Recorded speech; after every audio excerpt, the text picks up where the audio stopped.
E assim, o encontro de hoje, quem deveria estar conduzindo era o Sérgio Terena. E aí ele teve alguns problemas e lá na aldeia, na escola, e ele falou, olha, eu não vou conseguir fazer com vocês, tal, mas a gente pode tentar fazer uma outra coisa. Aí eu fiz uma proposta para ele, eu falei, olha, a gente segue nessa discussão, e aí a gente pensa, né, e a gente organiza. Ele falou, porque abril é o mês onde a gente discute a questão indígena. Eu falei, então, aí a gente pode pensar, de repente, se unir a mais gente, a outros, de repente, a outros grupos e tal, e a gente pode pensar em fazer alguma coisa, e aí então você dá, né, você dá a sua contribuição, enfim, a gente pode pensar isso junto. Fica também a ideia para todo mundo, né, poder pensar um pouco, eu acho que deixar circulando essa e pensar em alguma coisa onde a gente possa estar unindo forças, né? Às vezes com outros grupos, com outras turmas, e aí a gente pode pensar numa coisa bem legal, né? Então ficou dessa forma. E aí acabou ficando esse fio um pouco na minha mão, né? Eu cheguei até a ver com algumas pessoas se elas poderiam, e aí estava todo mundo também, né? Assim, foi com pouco tempo. E eu falei, não, então deixa o fio na minha mão e a gente faz isso juntas aqui. Então, a ideia é que a gente possa estar fazendo isso juntas aqui, né? Então, eu acho que para começar, esse capítulo de hoje é um capítulo que a gente vai estar trabalhando, são palavras dadas, né? E eu pensei em estruturar a nossa discussão, mais ou menos, eu coloquei assim 6 itens, 6 pontos, que eu acho que seria muito importante nessa discussão. O primeiro, né, é quando o Copenau Yanomami fala assim, né? Bom, por que que eu preciso falar? Então, assim, por que que ele está dando essas palavras? Então, assim, a primeira acho que é por que que ele precisa falar. O segundo aspecto é por que ele precisa, por que que o Bruce Albert, né? E não qualquer outra pessoa que já tenha circulado, já tivesse em meio aos Yanomamis. Depois eu acho que entender um pouquinho, afinal de contas, o que é o mama, né, e o chapiris. Então, o que que o mama e o chapiris têm a ver com essas palavras que não são dadas, né? Aí a importância da palavra, e eu acho que quando o Copenau Yanomami fala sobre a terra, né, que ele dá uma passada ali nessas palavras dadas, eu acho que a gente pensar, afinal de contas, de que terra ele está falando, então passar um pouco pelo conceito de terra. E no final, né, o que que os sonhos têm a ver com isso? Os sonhos do ponto de vista dos Yanomamis, né? E pensar, né? Acho que aqui tem muitos de nós aqui circulamos pela psicologia analítica, e aí como é que a gente consegue fazer esse diálogo, né? Como é que a gente pensa do ponto de vista também da psicologia, da maneira dos nossos traquejos com sonhos, né? O que que representa esse sonhar Yanomami? E a gente até pode estar, eu acho que abrindo um pouco mais, expandindo, acho que com outras possibilidades também de sonhos de outras etnias, né? Afinal de contas, o que são esses sonhos? E para a gente, então essa é uma ideia. Alguém tem uma proposta diferente?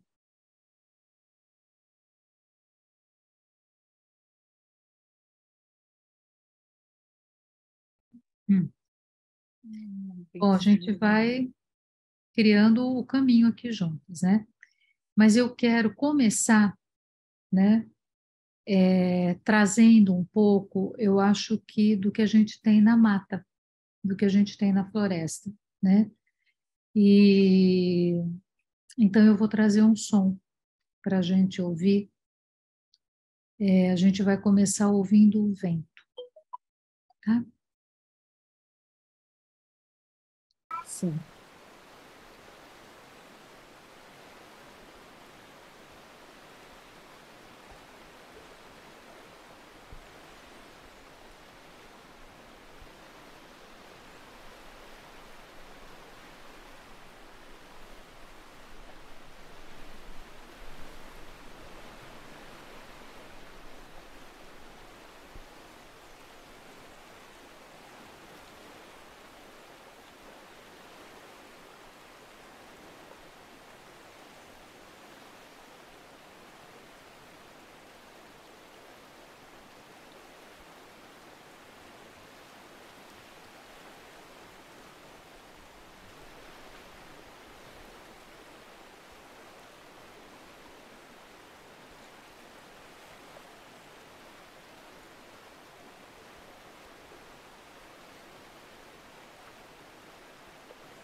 esse vento, né, que foi compartilhado agora, ele é um vento, são as árvores, né, o vento numa árvore, numa floresta secundária, né, de árvores secundárias. Então, essa floresta já foi, enfim, retirada uma vez e, e agora é o que a gente, né, é o que a gente tem. Bom, aqui no meu pontapé, e a ideia é que a gente possa ir, né, eu vou puxando um pouco os fios, eu acho que dentro dessa ordem, mas a ideia é que a gente possa estar intervindo e possa estar conversando um pouco, né? Acho que tem uma coisa importante que o Davi Copenaua fala lá pelo meio, acho que de palavras dadas, que ele diz assim, que dói muito no seu ouvido, né? Dói muito no seu ouvido. E por isso, né, ele entrega à fala dele aquilo que muita gente pergunta com muita frequência, e ele escolhe, então, essa pessoa, né, do Bruce, para poder entregar essa fala. E assim, olha, aqueles que quiserem ouvir, que ouçam, né? Mas ele pede para o Bruce, logo no começo do texto, ele fala, olha, mas não destrua as minhas palavras. Porque as palavras, elas não são minhas, né? Mas elas são palavras de Omama e são palavras do Chaperiz. E eu acho que, e aí assim, só a gente vai poder, acho que, ver isso ao longo acho não, né? Nós vamos ver isso ao longo do texto do Schopenhauer, mas, afinal de contas, quem que é o Mama, né? O Mama que é esse princípio organizador do universo, né? E é um princípio organizador do universo que carrega, e aí eu acho que é uma provocação para a gente, né? Carrega luz e sombra. E acho que dentro dessa ideia, né, de luz e sombra, esse princípio organizador, a gente vai percebendo que ele precisa considerar a presença do dia, a presença da noite, né? E acho que esse é um primeiro aspecto que eu acho que merece um pouquinho a gente pensar, né? O que é que a gente tem vivido, e acho que nessas palavras dadas, o Schopenhauer coloca, que nós vamos estendendo, né, o nosso dia. Tem uma... De quem que é?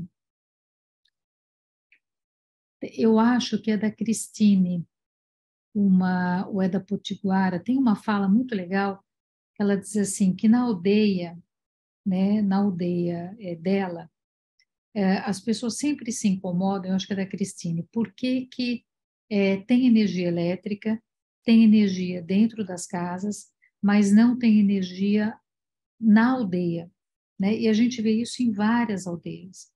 Não tem poste de eletricidade. E normalmente, né, as pessoas que visitam perguntam, mas olha, é perigoso, pode ter um bicho, pode ter uma cobra, pode ter uma aranha, né? Por que que vocês não puxam? E aí ela usa, né, uma frase muito conhecida nossa também, né, nossa, acho que dos junguianos, né, porque ela fala assim, quanto mais iluminado tá, menos a gente enxerga. Quanto toda vez, assim, se a gente iluminar tanto aqui, a gente simplesmente não vai mais conseguir ver as estrelas, ou não vai ver as estrelas com a dimensão que as estrelas têm, né? E acho que necessariamente a gente precisa, eu acho que pensar um pouquinho, ou merece pensar, o que é que nós fomos fazendo com a noite, com o escuro, com a noite, com o escuro. Por que que a gente tem nós fomos desenvolvendo uma necessidade de clarear a escuridão. Nós alongamos o nosso dia o máximo possível, né? Alongamos, alongamos, alongamos, perdemos, não conseguimos respeitar esse momento de escuridão, E talvez, assim, dentro, quando a gente olha, acho que para quase todas, né, pelo menos no cristianismo, né, vou me deter isso, a gente, né, era noite, e aí da noite fez-se o dia. E a gente vem da noite, né, a terra, ela é escura, a gente sai do buraco, né, vários mitos de origem, várias histórias de origem, né, como se fala, porque acho que mito é uma questão nossa, né, é um conceito branco e europeu, né, fruto, acho que, de uma colonização também, né, e está aí mais uma provocação, não sei o que vocês pensam disso, mas nós saímos, à noite ela passa a ser algo a ser vencido, e acho que quando a gente olha lá nas nossas origens, lá no princípio, sempre tem a ideia de que a noite é uma coisa ruim, de que a noite é uma situação, é um lugar, uma situação de risco, e a gente precisa vencê-la. E todas as vezes que o útero, né, é escuro, então, a gente vem de um lugar, né, escuro, úmido, quente, que é exatamente como é a floresta, né? Mas a floresta é escura não no sentido ela é escura porque tem uma penumbra, mas é um escuro aconchegante, exatamente porque ele tem uma certa umidade, né? É muito aconchegante, é um grande, a floresta, na verdade, é um grande útero, né? Então, eu acho que, enfim, esse é um pontapé aí que eu queria, não sei o que vocês pensam, enfim, como é que a gente pode estar pensando isso, né? É, e, e aí, assim, por quê? Por que será, né, que o Schopenhauer, ele resolveu, então, dar essas palavras, e eu sempre fico muito intrigada, não sei vocês, eu não sei se eu teria a generosidade que essas pessoas têm, né? Porque tantos anos sendo maltratados, tantos anos, né? E ainda está ali, né? Eu fico sempre muito tocada com isso, né? Mas, enfim, né? No texto, em Palavras Dadas, o Schopenhauer vai dizendo assim, olha, ele fala uma coisa que eu não sei a experiência de vocês, mas, assim, para quem vive aqui na região, gente, Pium, Micuim, é um inferno, né? Porque, assim, é um negócio que, assim, a gente fica tomado dessas coisas, né? E ele fala, olha, né, e o próprio Bruce fala isso, né? Quando ele chegou, ele veio para minha casa, né? Ele criou uma relação comigo. E ele criou uma relação de envolvimento. A nossa relação, ela não se desenvolveu.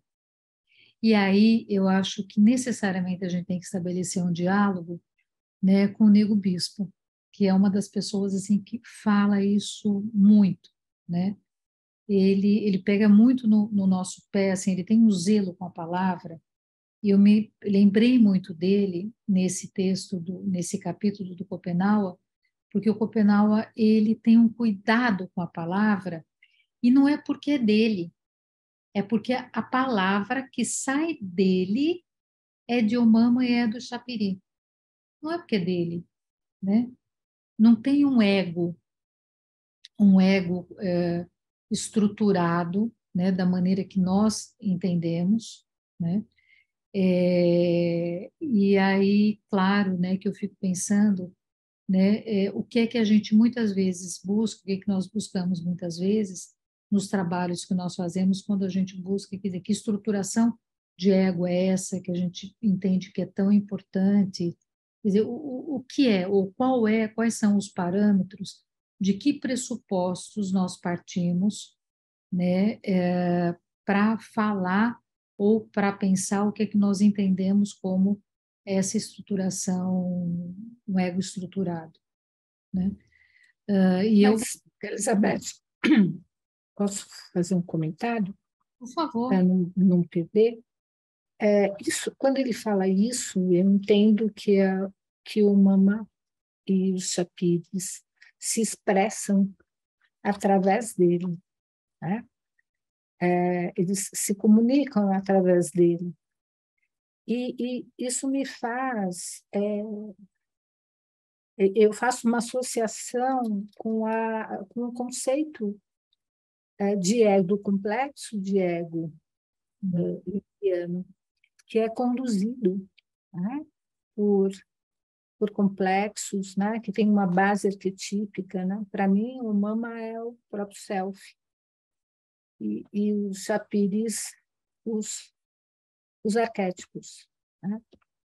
E que ganham expressão através, né, da consciência, né, conduzindo, porque é muito interessante isso, né? O ego é conduzido, né? Assim como os Yanomamis pensam, né?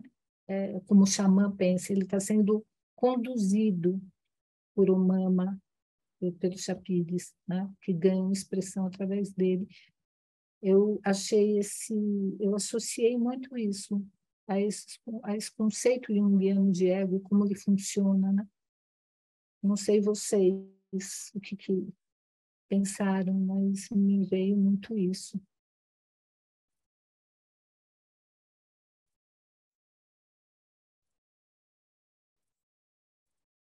Porque na psicologia analítica, a psicologia analítica não é centrada no ego, né? O ego não é o grande centro de tudo, muito pelo contrário, a gente trabalha para que essa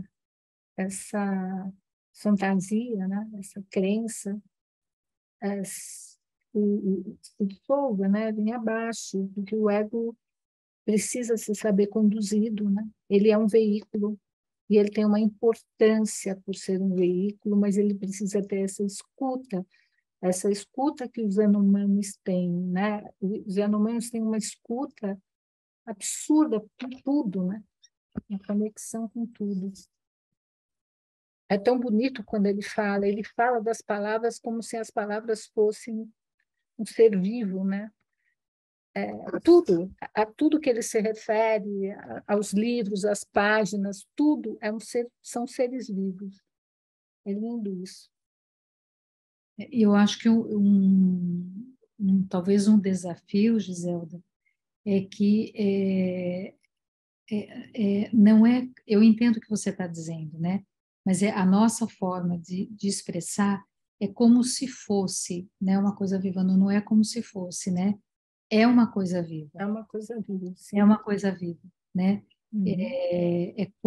Como, né? Quando ele fala da Terra, né? Da Terra ou dos outros seres, ela é uma relação visceral com isso tudo, né? Sim. Esse poder estar recebendo, poder se preparar para o chapiris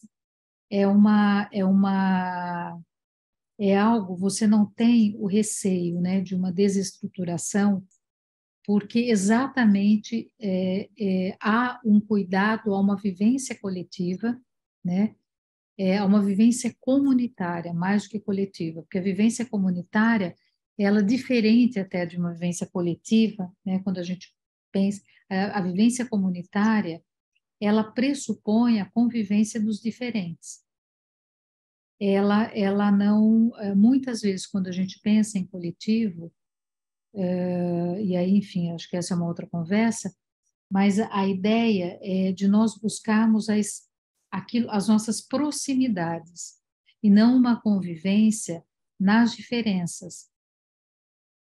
E esse coletivo, né, da mesma maneira que quando o Schopenhauer fala dos sonhos, ele mais adiante, né, e assim sempre que ele pode, né, ele já falou várias vezes, né, que os não indígenas, os brancos, nós sonhamos muito, mas nós sonhamos conosco mesmo. Nós não conseguimos sonhar com as outras situações, os outros coletivamente. E a gente não consegue sonhar, a gente precisa de uma interpretação do sonho, a gente precisa saber o que é aquilo, né? E tem vários,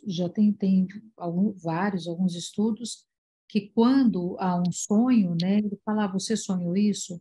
Então, isso é algo, há uma vivência daquele sonho, há um reconhecimento daquele sonho junto na relação daquela pessoa com aquela comunidade, né? Não há uma busca de ou de uma coisa, de um evento. O sonho não é um evento, o sonho é um acontecimento. E como acontecimento, é uma vida que não necessita de eventos. Talvez a gente possa, não sei se essa seria uma maneira melhor, né, da gente pensar, né? Então, de fato, é, aquilo que se vive é aquilo que se vive. E como aquilo que você está vivendo, né, tá numa sincronicidade e numa harmonia com a vida, tá tudo bem, né? Eu não preciso explicar, eu não preciso convencer o outro de alguma coisa. Isso, esse entendimento, ele está internalizado. E aí eu acho que, né, que vem essa ideia do envolvimento e não do desenvolvimento, né? É como uma criança, ela se envolve. Uma criança, ela é envolvida pela vida da comunidade, ela é envolvida pela vida dos parentes, ela é envolvida com a própria história, né? Na nossa cultura, uma criança, ela é sempre um vir a ser. Se bobear, a gente também, né? A gente é sempre um vir a ser, porque a gente vai ser alguma coisa, a gente vai melhorar, a gente vai terminar tal coisa, a gente, sei lá, vai terminar não sei o que, a gente está sempre um vir a ser.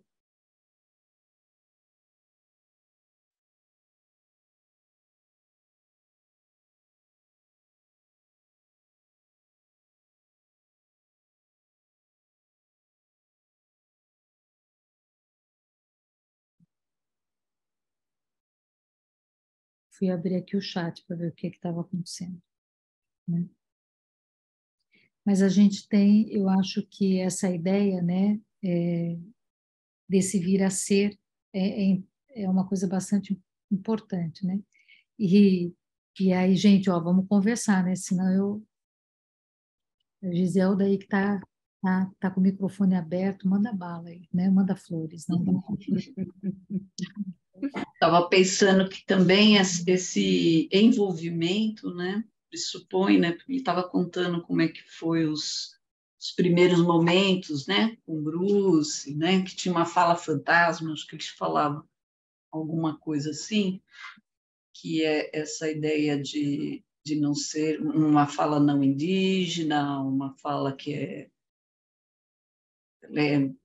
titubeante, me parece, lá do jeito que ele colocou, e que depois isso vai, né, com a experiência, porque daí o convite é o outro entrar também naquela vida, né, o outro também fazer parte, ele tem de viver e sentir o que a comunidade, o que o Davi estava lá no relacionamento com ele teria de experimentar isso. Então, pressupõe também dissolver um pouco esses conceitos, né? Porque a gente, logo de cara, a gente tenta dar ali com umas palavras, né? Eu não diria nem que é interpretação, mas a gente tenta aproximar, mas aproximar para o nosso lado, para trazer o entendimento, né? O que seriam essas palavras? Esse conhecimento, né? Que é dado como um presente até. E eu acho que a gente tem uma dificuldade, assim, eu vou ver, você fala, mas não é isso, é alguma coisa que talvez a gente tenha de transver, né? Uma coisa, porque está lá, a gente não tem necessidade, como você mesmo disse, nesse lugar, né? De interpretar, de falar como se, né? Porque daí não é o como se, não é metafórico, aquilo é real.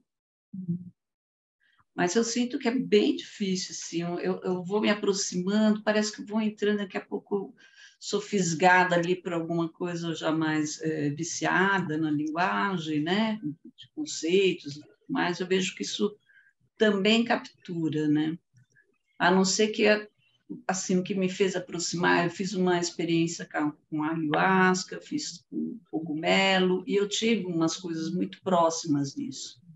de ver as coisas como elas são, né?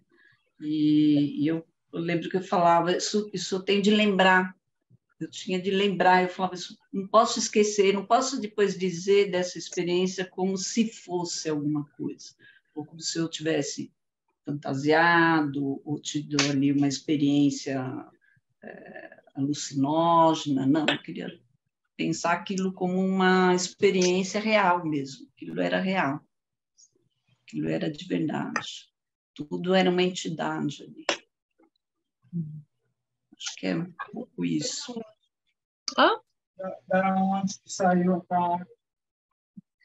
E acho que isso que você tá trazendo, Thelma, né, faz com que tenha um momento também, né, que o Schopenhauer fala assim, que a palavra, ela não pode ser forjada fora, né?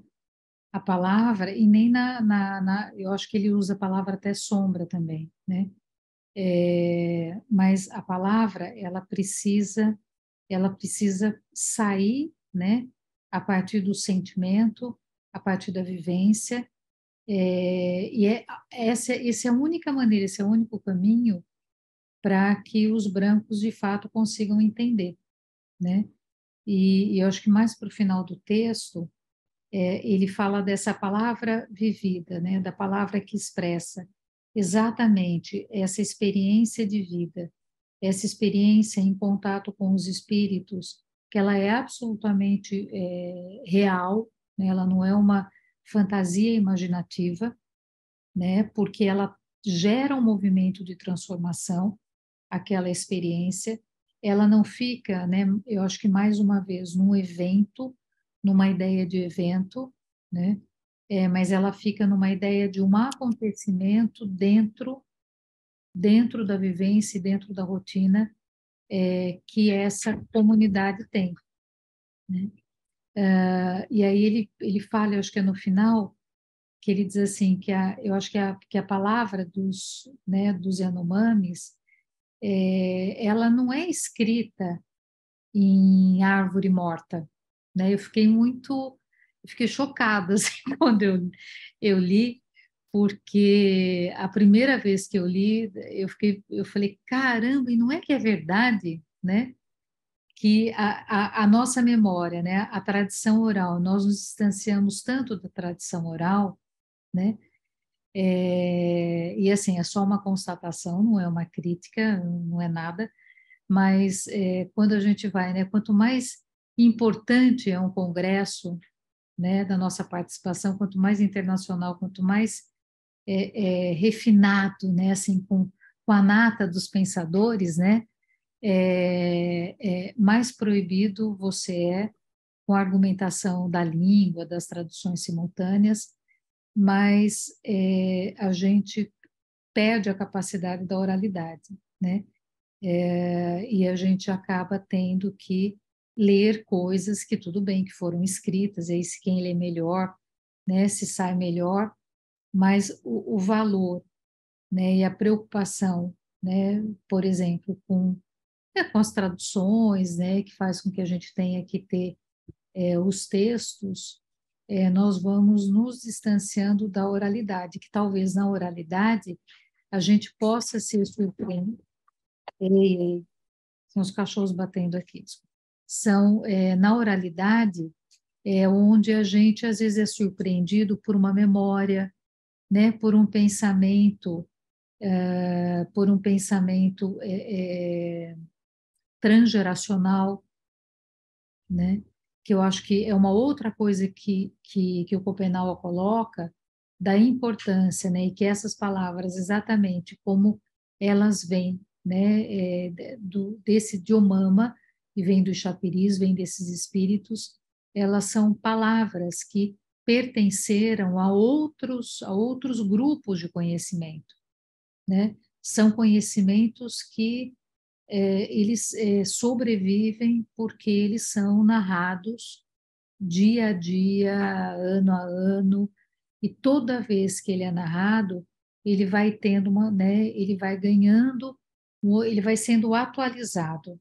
Talvez, acho que pode ser uma palavra, mas ele tem uma atualização mas ele tem uma pessoalidade. Então, cada um que narra vai narrar de uma forma e não tem uma forma correta de narrar, né?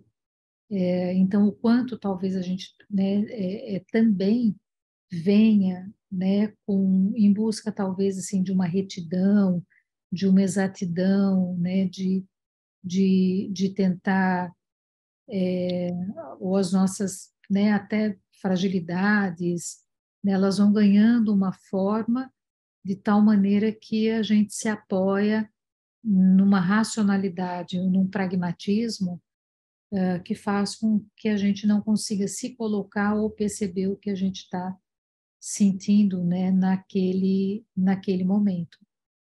Então, eu acho muito, muito importante, eu pelo menos penso, né, sobre essa importância e esse zelo para com a palavra, o que é que ela representa. E a gente trabalha com isso também, né, sem contar isso, né. É bonito, né, ouvir isso, porque nós somos tão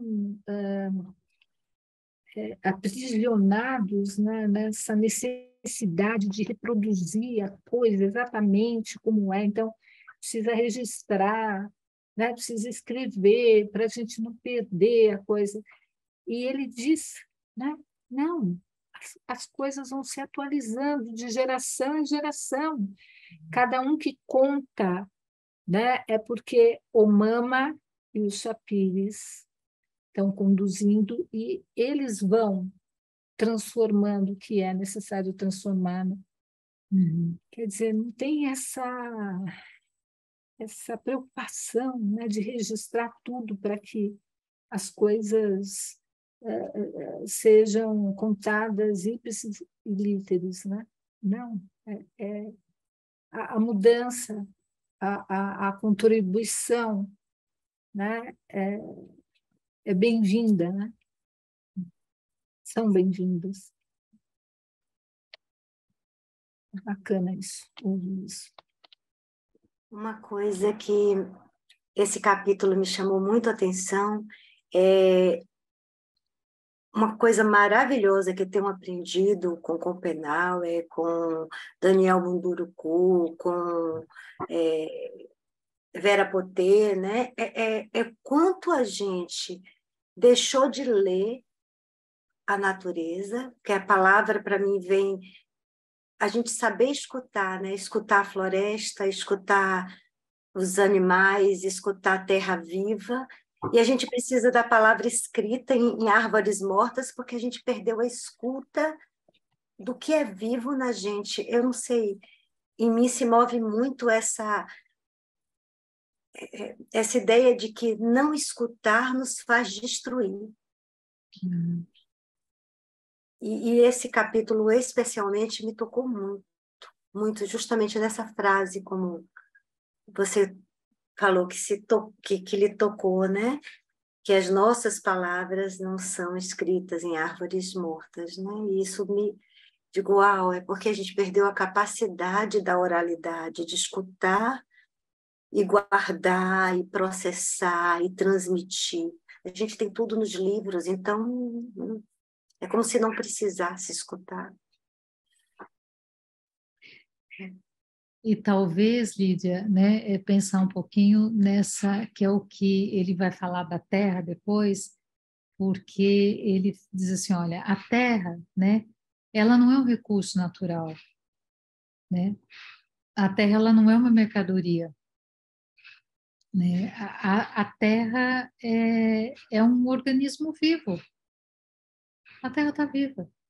Então, assim, ela não tem, hoje, né, a coisa que o mercado mais deseja são os recursos naturais. Tanto que, assim, vocês conseguem imaginar, gente, 20, 30 mil garimpeiros, 30 mil pessoas, de 20 a 30 mil pessoas ilegais dentro de uma terra, né, que é o que a gente tem nos Yanomamis? É muita gente, muita gente. E é só para comer a terra, né? Quer dizer, é só para retirar é só para fazer isso, só para retirar os recursos naturais. Então, é olhar, é transformar o tempo inteiro a terra em mercadoria, é transformar o tempo em mercadoria, é transformar a fala em mercadoria, o pensamento em mercadoria, as relações em mercadoria. É a única relação que, de fato, a gente vem, eu acho que vem mantendo, né? E aí, claro, que tudo isso implica num desenvolvimento, né? Porque quanto mais nós potencializamos e quanto mais nós mantemos essa relação e quanto mais nós vivemos, e viver diferente disso, eu acho que é muito diferente, né? E poder contribuir para com o processo das pessoas, né? Acho que o confronto que alguém tem, quando eu vejo alguém se confrontar, alguém que não é da nossa bolha, né? Porque eu acho que a gente vive numa bolha, né? Mas a maior parte das pessoas, né, quando eu faço alguma referência, seja ao Schopenhauer, seja ao Ailton, seja, enfim, a qualquer uma dessas pessoas, né, que estão, né, que já estão há muito tempo na caminhada, tal, as pessoas não têm nem ideia quem são. As pessoas não têm nem ideia quem são, né? Então, assim, na nossa bolha, acho que a gente vive em bolhas, né, em várias bolhas, as nossas bolhas, é que acaba tendo, né, uma presença bastante significativa. Mas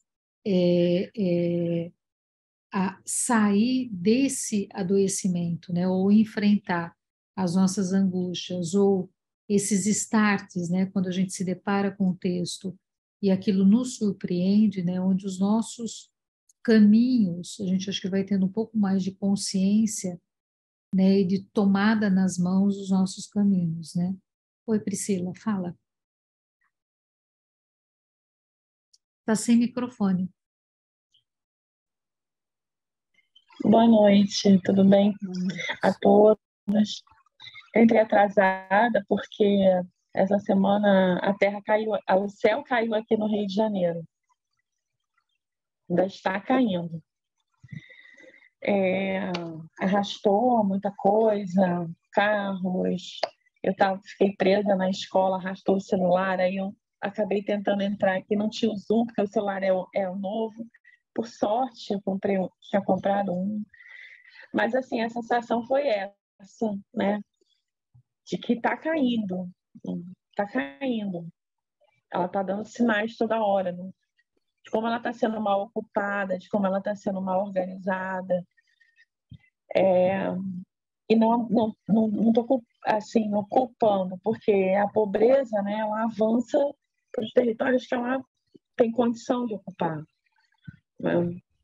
E a falta de apoio, né, a falta de uma política de orientação dos lugares, saneamento e tudo mais, afetando os mais pobres. Mas chove aqui há mais de uma semana, promovendo alagadiços, quedas de casas. E aí vem a frase, né, que ele fala com recorrência, né, que o povo da mercadoria não vai sobreviver. Quantidade de lixo que vai aparecendo quando as águas diminuem, né? É impressionante, né? O número de objetos que a gente acumulou e que a gente acha que a gente precisa, ou que alguma parte a gente realmente precisa, mas... Então, é isso. A terra tremeu no Oriente, o céu desabou no Ocidente, né? E eu tenho uma preocupação muito grande, porque são 8 bilhões de seres humanos, né? Não é uma terra como se tinha 50 anos atrás. Então, essa ideia de multidão me apavora, né? Porque é uma multidão que ali se alimenta, uma multidão que precisa de educação, uma multidão que precisa de saúde, né? E, ao mesmo tempo, a Terra também parece dizer, né, que precisa de uma outra forma de essa multidão se relacionar, porque Se tiver que acontecer, vai acontecer, né? A Terra, como um organismo vivo, ela tem fraturas tectônicas desde sempre, né?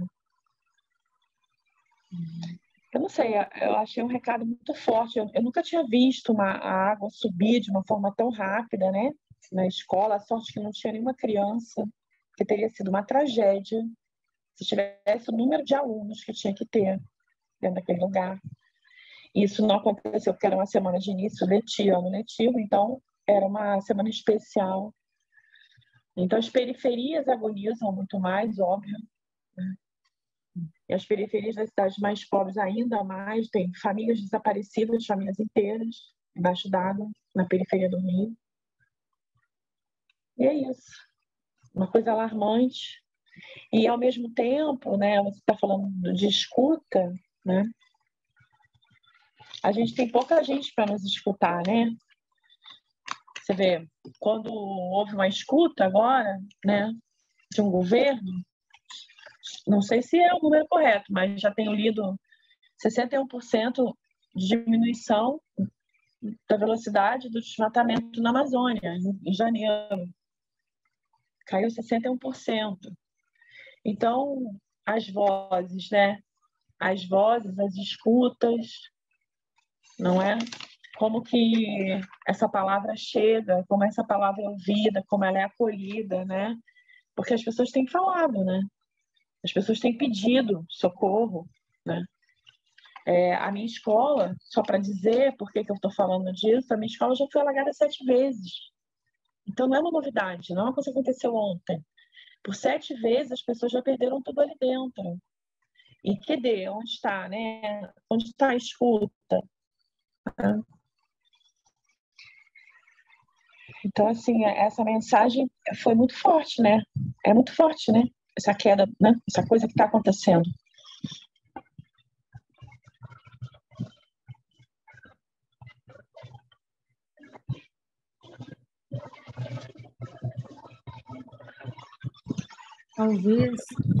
Talvez, Priscila, e acho que é uma das coisas, né, que o Penal vai dando para a gente nesse texto. Talvez a gente precise se entender através do cosmos, né? Talvez a gente precise se entender através do vento, da chuva, da água, né? Da água de várias formas, não só da chuva, da terra.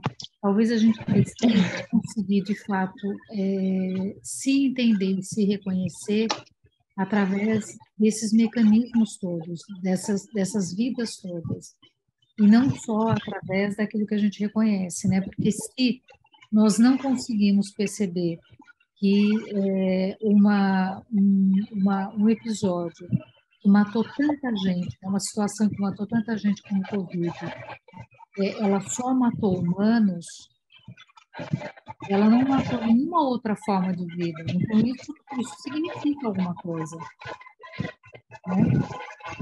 Uhum. Você falou sobre ouvir, né? E aí eu me lembro que no dia das eleições, né? Dia 31, né? Aqui no Rio também, uma experiência nossa, né? Houve uma série de bloqueios, né, de estradas, municípios que teriam que oferecer transporte gratuito para a votação não ofereceram, os eleitores caminharam a pé quilômetros, né, ou seja, numa tentativa mesmo de alianças locais impedirem o resultado, né, das urnas, dificultarem qualquer resultado contrário ao chefe de Estado anterior. E aí nós tivemos, na segunda-feira, no dia seguinte, eu estou falando isso poeticamente, era um dia tão escuro, tão cinzento, e a chuva só caiu segunda-feira à tarde. Eu achei isso muito significativo, porque quando você fala que entender os acontecimentos através do cosmos, né? Eu coloquei até no meu Facebook isso, né? Um poema africano, não é indígena, mas ele falando dessa relação de escuta da natureza. E eu coloquei, poxa, mas a chuva caiu às 17 da tarde de segunda-feira. Porque se tivesse caído domingo, né? Se tivesse caído um dia antes, começou a cair, não foi às 17, foi às 2 da tarde de segunda-feira. Se tivesse caído 2 da tarde domingo, 24 horas antes, talvez a gente tivesse um outro resultado de eleição. Então, eu tô poeticamente, não sei se eu estou ousada demais, falando que essa natureza segurou, né, esse evento, né, para que não acontecesse o pior, né, para que esse comer da terra não se perpetuasse por mais tempo. E daí você vem essa frase, né, de entender o cosmos, né? Eu acho que eu tive uma curtida. Acho que ninguém entendeu o que eu falei, né? Mas eu tive a certeza, né, que os céus se seguraram até o dia seguinte. Ele falou comigo ali naquela hora. Eu percebi isso. E aí a gente teve o resultado que teve e agora a gente pode, né, tentar reverter a situação das áreas dos povos originários, mas também outras coisas, né? O uso da terra, do nosso território, né? Que é de todos, né?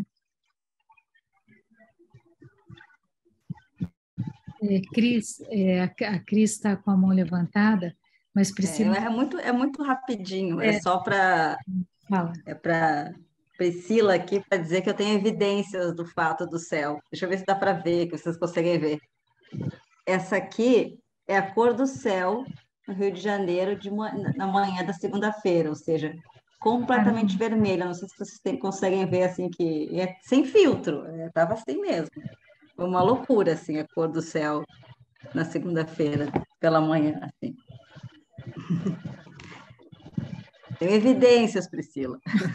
Evidências. Não, mas foi muito. A chuva caía, né? E todo mundo correndo, e tudo alagado, e 5 metros, 5 metros não, gente, 50 centímetros, né, de água já, né? Um bairro muito populoso, uma cidade africana, né?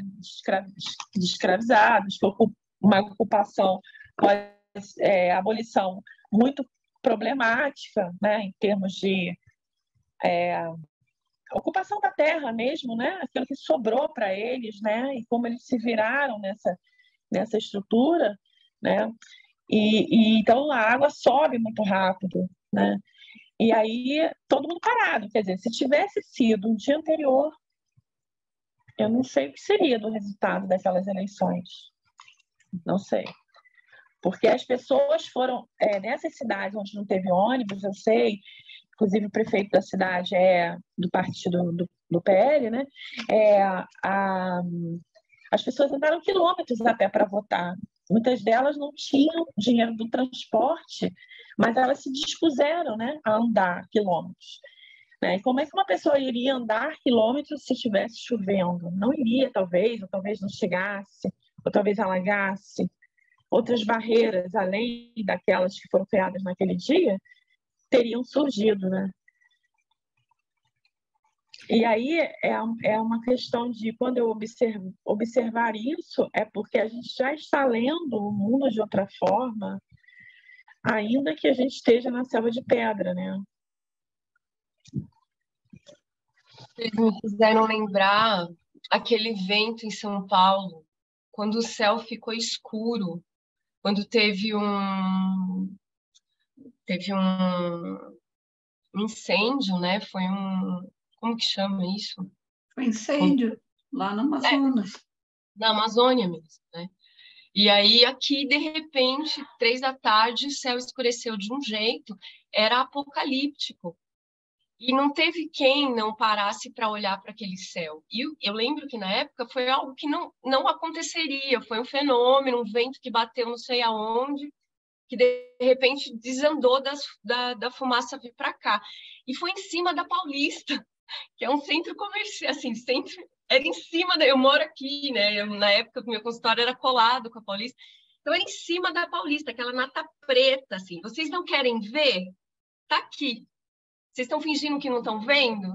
Viemos aqui. E foi curioso, porque eu não sei se eu estou enganada, mas alguma coisa me faz pensar que foi uma época em que as mulheres indígenas se organizaram e estiveram em Brasília. e fizeram um rezo, fizeram uma passeata, não sei se vocês lembram. Mobilizaram muitas mulheres, logo depois a fumaça veio parar aqui.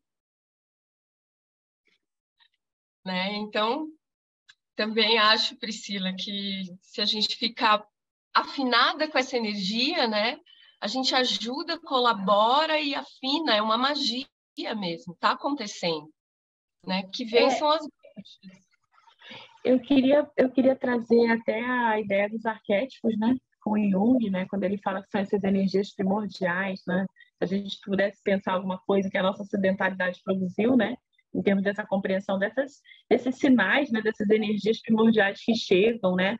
Que avisam, que se movimentam e que fazem contato com os nossos complexos, né? Com as nossas sombras, com tudo isso que Jung fala, né?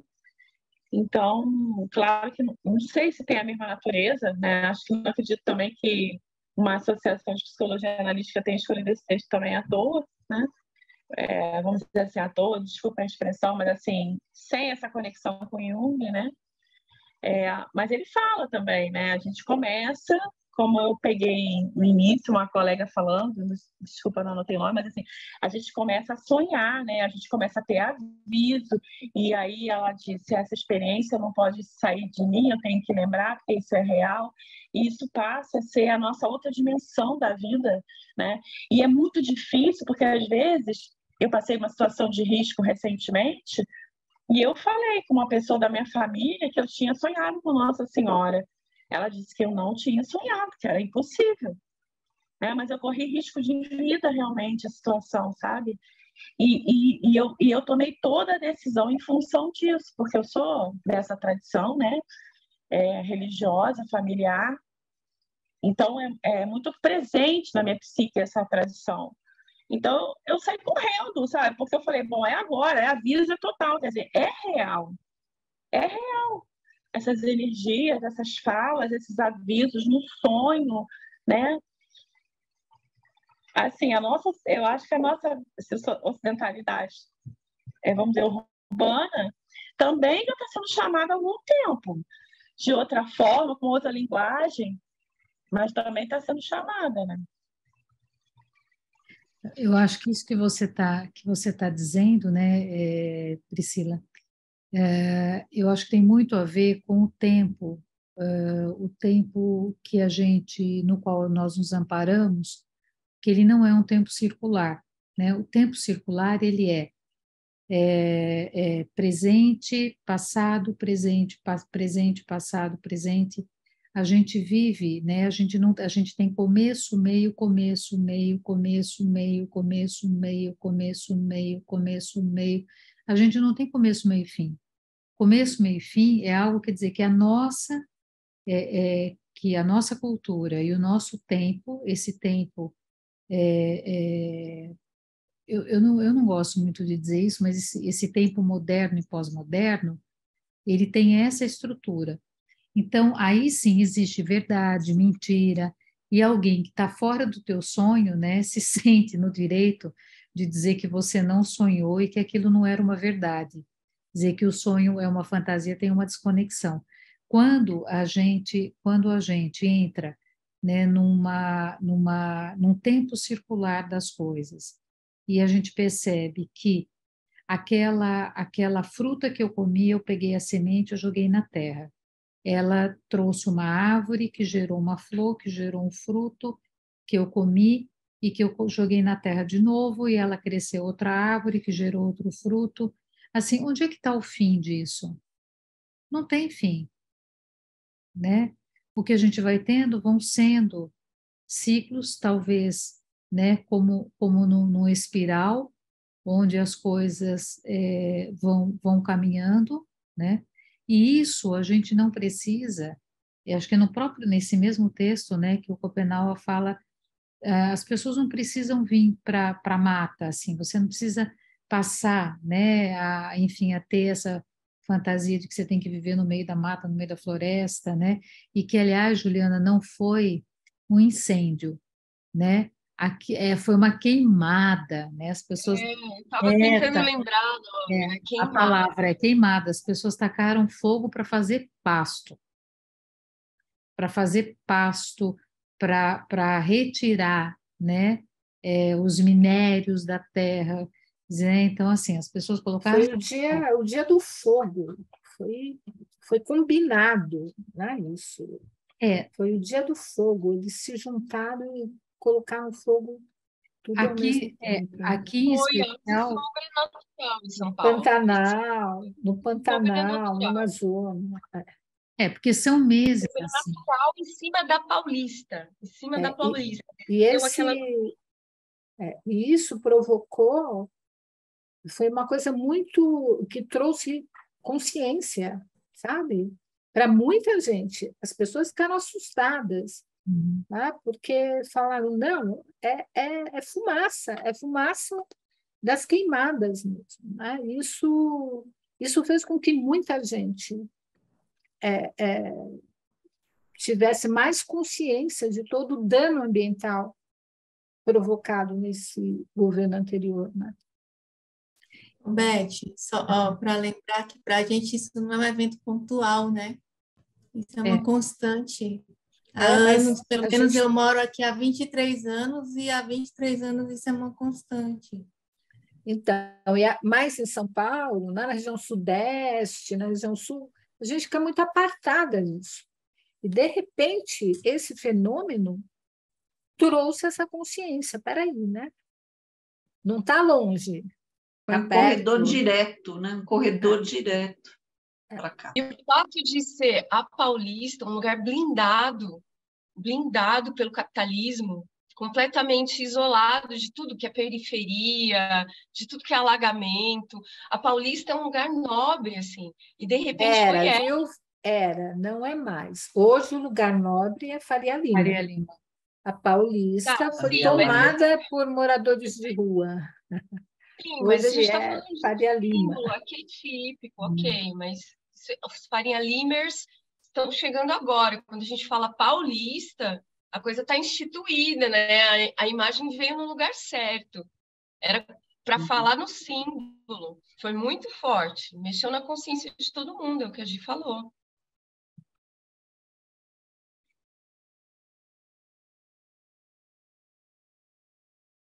E acho que essa coisa de mexer, né, na consciência, e à medida em que nós falamos aqui, né, a gente começou a falar disso, e aí só para, eu acho que para insistir um pouco, né, nós começamos a trazer memórias, cada uma de nós, né, a Roberta trouxe a memória aqui da região, né, mas quando nós trazemos com a oralidade, a gente sente no nosso corpo, né? A gente estava falando aqui, estava todo mundo meio né, se mexendo, tal. A gente vai, quer dizer, a oralidade, diferente, né, das palavras escritas, né, em árvores mortas, a oralidade ela traz exatamente essa conexão com o corpo. E ela faz com que o corpo, né, o nosso corpo, ele possa estar falando, e com que o nosso corpo, da mesma maneira que essa fumaça toda, ela aqui, né, pelo menos, eu acho que em todos os lugares, mas no período do verão, que é o período da seca, que é quando acontecem as queimadas, os hospitais ficam assim de criança com problema respiratório, e adulto também, mas as crianças sofrem muito. Mas em nenhum momento é feita uma conexão entre as queimadas, né? Inclusive as pessoas que colocam fogo. Não é feita uma conexão entre as queimadas e aquilo que as crianças estão vivendo, né? Essa falta, essa dificuldade de respirar, quer dizer, o ar está sendo comido, o ar está sendo transformado, né? E isso não há um distanciamento disso. Não há um reconhecimento de que o sofrimento do corpo ele passa por essa relação que a gente tem muita dificuldade em lidar, né? E aí eu vou trazer talvez assim com frustração, com a intolerância, né? O Schopenhauer ele fala da dificuldade da vivência desse tempo circular. Então, as nossas demandas, elas são muito imediatas, né? São demandas que é como, eu não sei se foi, quem foi, se foi a Priscila que falou, né? Acho que da pobreza, né? Da miséria, é como uma onça. Acho que as pessoas são como onça. Quando a gente está na mata, na floresta, um animal ele só vai me atacar se ele não encontrar o que comer. Se ele tiver comido, ele não vai me atacar. Eu posso passar perto, só se também eu for atacá-lo, mas se eu passar por perto dele, mesmo uma onça, e a onça estiver satisfeita, se ela estiver alimentada, ela não vai vir, né? Porque talvez os únicos animais que usam freezer, né, são os animais humanos.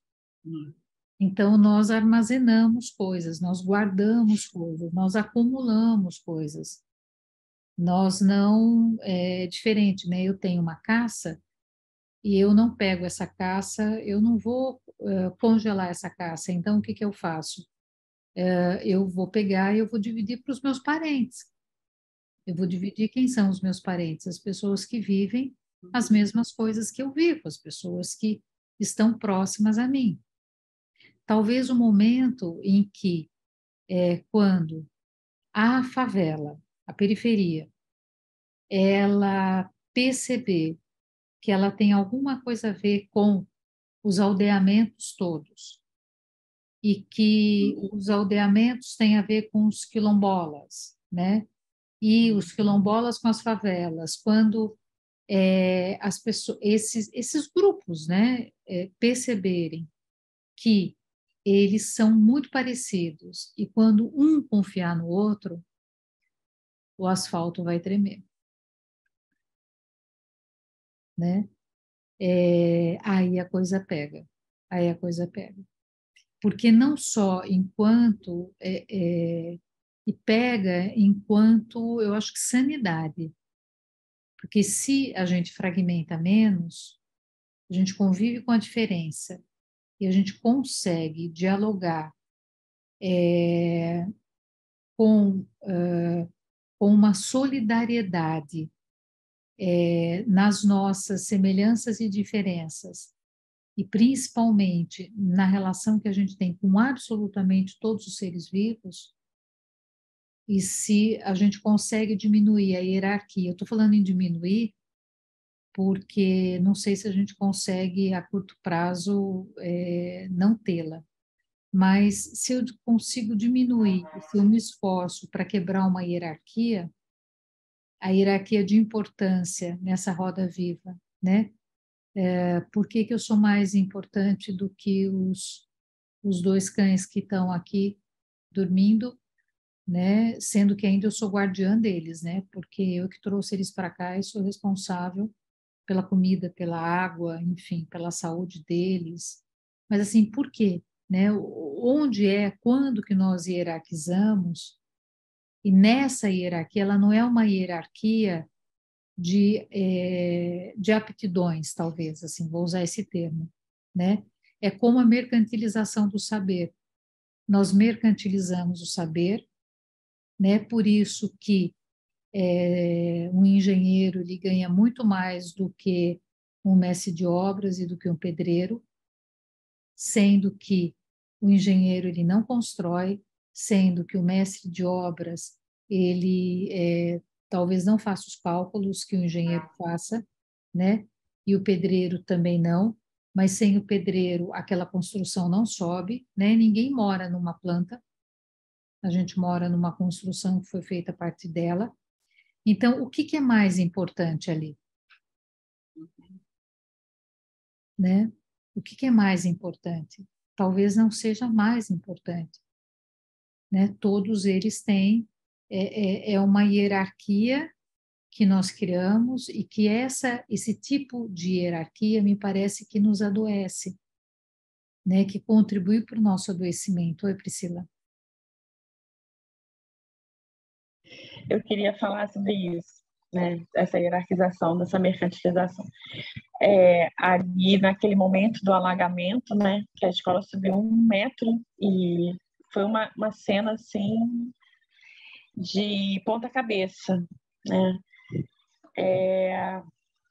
eu vou falar, gente, não em relação assim à minha crítica à participação aos silêncios dos governos, né? Porque eu acho que a educação é uma área de muita corrupção nos governos, né?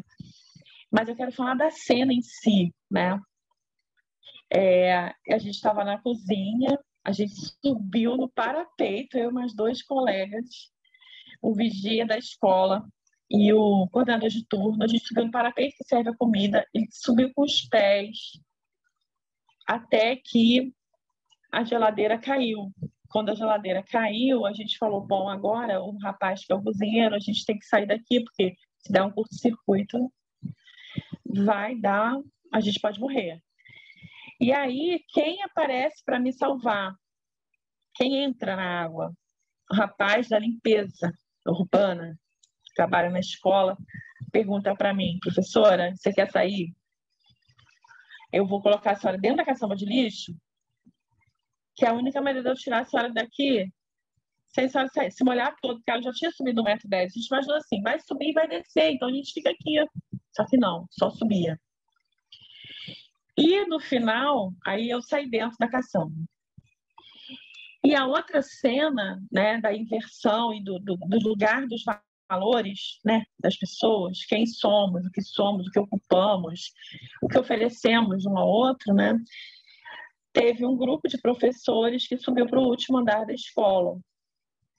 Como nenhuma autoridade se manifestou, a escola perto de uma comunidade, os 3 alunos desceram, mas eles desceram porque eles viram os carros flutuando. E aí os meninos, assim, muito jovens, né? O carro do diretor, vamos salvar. Quando chegou lá, tinha 4 professores no último andar. A gente ficou numa faixa, assim, sem água, desse tamanho. E aquele negócio subindo. O que eles fazem? Eles entram na água, fios para todo lado, 4, 5 ou 6 jovens, vão lá em cima, perguntam o que eles querem, os professores, descem, pegam a prancha na comunidade, uma prancha de surf toda alinhada, né? Assim, digamos que por uma pessoa que faz surf, aquilo não podia ser usado, né? Estava toda rachada, mas ali, alguma serventia tinha ali, naquela comunidade. Então, eles entram com a prancha e vão tirando um professor por professor, e ainda pegaram uma caçamba de lixo, colocaram todas as bolsas dentro, que a minha eu perdi, por isso eu perdi basicamente o celular, né? E o resto, o documento, eu consegui recuperar. E colocaram numa lata de lixo limpa para que nada se molhasse. Para que não se perdessem documentos, chaves, carteira, dinheiro, etc. Então, ali, a gente não apareceram os poderosos, né? Há meninos que a gente brigava o tempo inteiro, porque são mais pestes, estavam ali na boa, naquela alegria deles, né, de ser peste, que é só uma peste para entrar naquela água, né, entre aspas, né, peste. Só uma pessoa muito assim, né, a vida, né, para entrar naquilo. Né? Ainda vieram e falaram, professora, como é que dentro de sua bolsa? Eu falei, ficou na sala os professores, eles foram lá, cataram, puseram a mão assim, sabe? E falaram, achamos a bolsa! Você vai poder entrar em casa hoje! Então, essa ideia dessa mercantilização de quem somos, né? Não apareceu uma pessoa, um telefonema não foi atendido, uma autoridade não apareceu, nem as questões públicas apareceram, nada estava organizado. Porque, apesar dessas comunidades, apesar de tirarem tudo dessas comunidades, talvez seja porque tiram tudo dessas comunidades, essas comunidades têm um senso de emergência, de socorro coletivo que nenhum de nós tem, né? Desenvolve com facilidade, porque são eles por eles, entende? Não chega. Então, como é que a gente vai resolver? Então, junta, mutirão. E foram eles que, por causa deles, que a gente conseguiu voltar para casa naquela noite, né, de terça-feira passada. Entende? Então, a inversão, a vida vai mostrando para a gente que isso não existe, essa hierarquização, né, que você está falando, essa materialização. O bombeiro não estava atendendo não sei quantas outras pessoas soterradas, entende? Então, pelo menos a gente estava em segurança, com certeza a emergência não era nossa. A gente estava em uma situação difícil, muito difícil, mas não era nossa. E aí você vê, né, o rapaz da limpeza me salvou outra pessoa, tudo na caçamba de lixo. Mas o que nós somos, né? O que nós somos diante dessa força também da natureza, né, que se abateu ali, né? Agravando também, óbvio, né, as escolhas ruins que são feitas por aqueles que têm o poder, né? E criam situações que colocam as pessoas em risco, né? E assim foi. E eles saíram rindo, a gente desesperado, né? E eles saíram rindo e brincando. E aí, e salvamos e tal. E foi assim, gente. Foi essa experiência. A comunidade que desceu, sabe?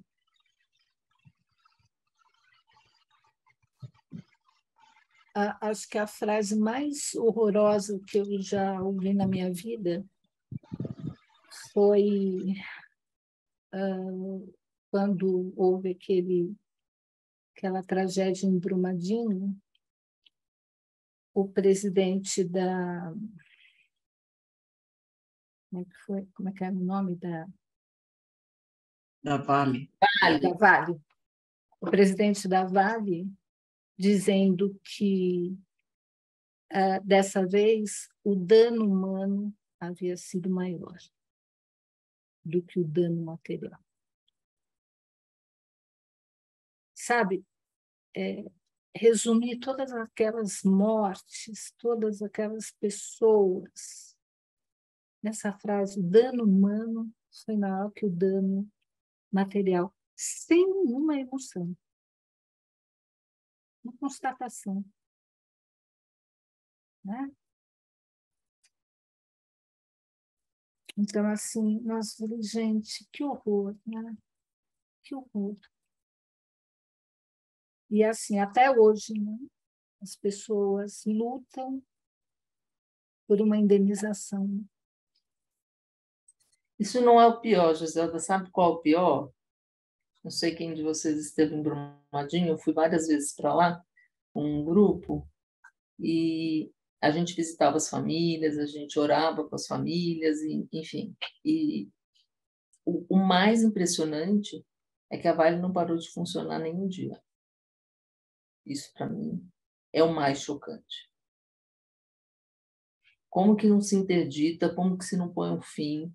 Assim, olha, a coisa mais absurda que eu já vi, assim, parece que é um monstro tão gigante e que você não tem nenhum poder em relação àquilo.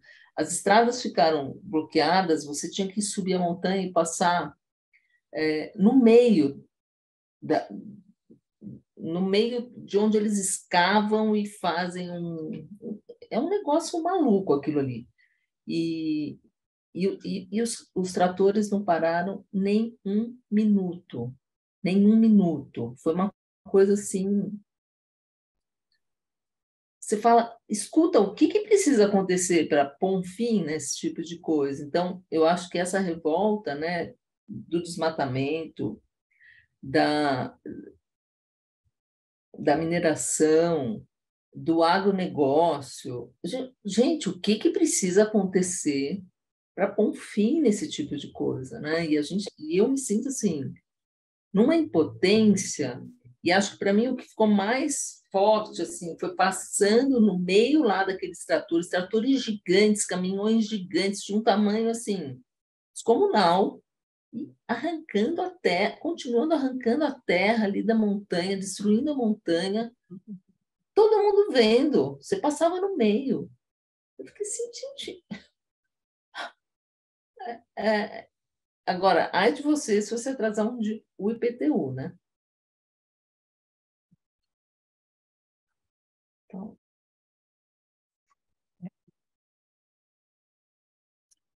tem uma ocasião que o Ailton disse que durante o pior, assim, o período mais duro da pandemia, a Vale, né, não parou em nenhum momento. E aí me parece, eu fui pesquisar que os funcionários, as pessoas que tiveram Covid, que ninguém, me parece que foi dispensado. Então, é uma, né, eu acho que assim, é uma maneira, né, muito provavelmente, assim, a nossa consciência, ela precisa aí, que quando a gente pensa, né, em processo, em terapêutica, né, a consciência, ela tem que resultar numa ação, ela é um processo de educação que resulta, né, num modo de vida, num modo de olhar, num modo de funcionar. Eu acho que é essa mudança, é esse modo de ouvir, né? E eu acho que quando a gente lê o Schopenhauer, nós estamos lendo e tomando consciência corporal, inclusive, de outras formas de mundo.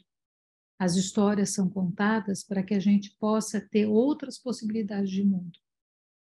E acho que é nisso e é nessa insistência que a gente vai conseguir criar uma outra história, né? Quer dizer, acho que isso que a Priscila estava contando, dos alunos, né, e da escola, quer dizer, o que a escola ela vai fazer com isso, né? Com essa, por mais que assim ela esteja assim, e não tiraram tudo, né, dessa comunidade, tiraram aquilo que a mercadoria pode tirar, né? Tiraram mais essa atitude solidária, essa atitude de alguma maneira de se importar com o outro, ela está presente, né? Que referência, quer dizer, a escola, se ela fosse tão amaldiçoada, né? Ou a meninada tivesse saco tão cheio, acho que eles teriam ido salvar outra coisa, né? Mas não salvar ou não cuidar dos professores, né? Então, o que eu acho que é esse modo de vida que é um desafio gigantesco, porque isso implica numa mudança visceral na maneira de nos relacionar conosco, com os nossos, né? É olhar para as pessoas, de fato, são nossos parentes, né? E não só as pessoas, mas tudo que é vivo. Quando a gente tem uma árvore, e aí eu falo, caramba, né? Você vê ali a pessoa cortando, né? O que eu sinto, né? Quando eu vejo uma pessoa cortando, deixando aquele lugar mais quente ainda, né? Como se fosse cortando essas terminações nervosas, né? Com a terra.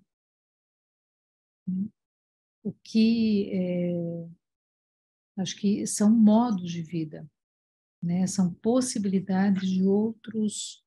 É como se nós fôssemos criando, né, encontros entre, enfim, entre aquilo que a gente traz, né, esses conhecimentos anteriores, esse conhecimento transgeracional. Eu acho que cada vez mais a gente tem que falar disso, né? Mas enquanto a Vale conseguir, enquanto ela conseguir comercializar o que ela produz, ela vai continuar,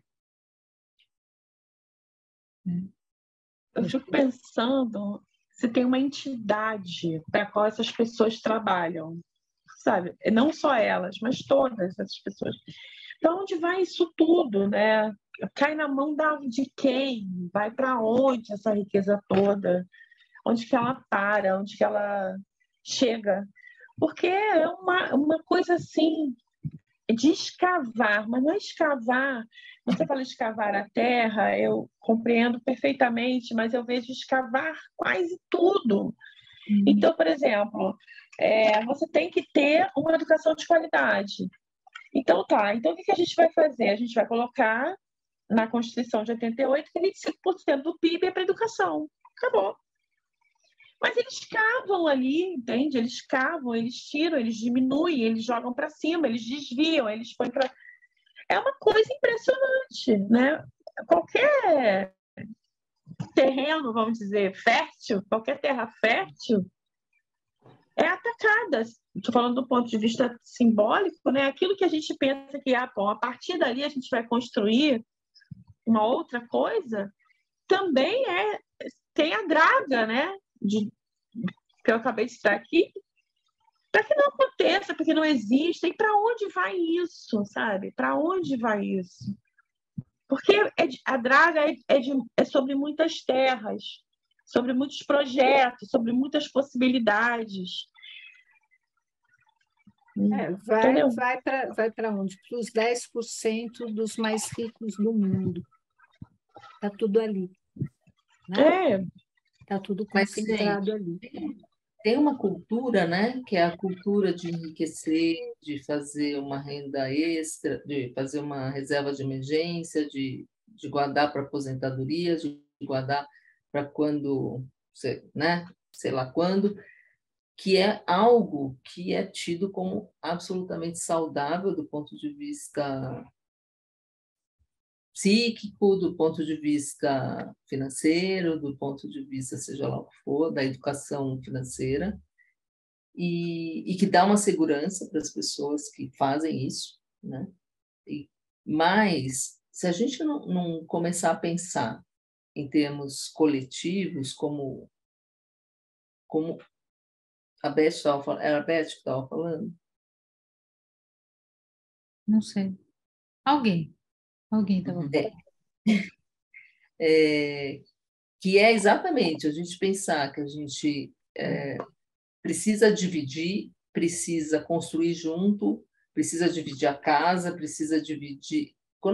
Às vezes, quando eu sugiro para jovens, para pessoas, mas você já pensou em dividir a casa? Você já pensou em. As pessoas não passam pela cabeça das pessoas fazer hospedagem solidária num congresso, por exemplo. Toda vez que eu proponho isso, tem 3 pessoas que se oferecem. E, assim, a gente tem uma cultura onde o coletivo... Assim, parece que a palavra coletivo ela está fora do nosso vocabulário. Então, a gente acaba... No máximo, a gente fala a palavra grupo, né? Agora, a palavra comunidade, a palavra coletivo, são palavras que a gente pouco usa. Então, a gente fala transporte coletivo, né? Mas a gente não vai conseguir transformar nada enquanto a gente não pensar em soluções a partir do coletivo.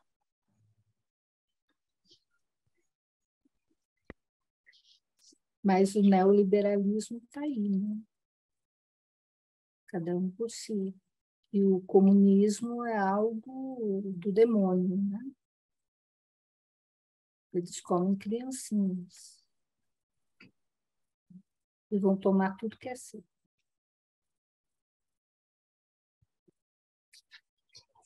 É isso, né? Eu fiquei pensando na questão da consciência, né? É porque eu vou fazer minha prova de unha no final do mês. Mas, assim, a consciência, né, que você fala, a Beth está falando, né, da retomada do texto, que histórias precisam ser contadas para que a gente possa, né, repensar, mas, assim, essa consciência, ela vai sofrendo, né, embates do grande espírito do universo, vamos dizer assim, né, que o Jung chama do self, né? E talvez a natureza esteja sendo usada nisso também, né? As chuvas, os terremotos, assim, enquanto o homem resiste a integrar, né? A integrar a sua humanidade, né? Não sei se eu estou sabendo explicar, pessoal, mas assim, enquanto o homem resiste na sua humanidade, na sua completude de humano, né? Quer reconhecer esse coletivo, trabalhar por ele, colaborar da melhor forma e outras coisas, a nossa consciência vai ser chacoalhada, né? A nossa consciência vai sofrer apertos, né? Porque para isso, como vocês estão falando aqui, né, da ideia da questão da Paulista, né, de aparecer o fogo e a transformação de tantas pessoas naquele momento, né? Então essas experiências dramáticas vão chegando, né? Para ver, não sei se eu estou entendendo, mas para ver se tem esse despertamento, né? O problema é que tem custado caro para muitas vidas, né? Tem custado muitas vidas essa transformação. eu vi agora eu não vou saber se ele é sociólogo, se ele é filósofo, que ele é antropólogo, mas ele diz, é um cara bem, que estuda bastante tempo, né, sobre o modo que a gente vive, né, e ele traz lá aquele conhecimento, se alguém lembrar, traz o conhecimento de que a gente já sabe que nós estamos caminhando para a destruição.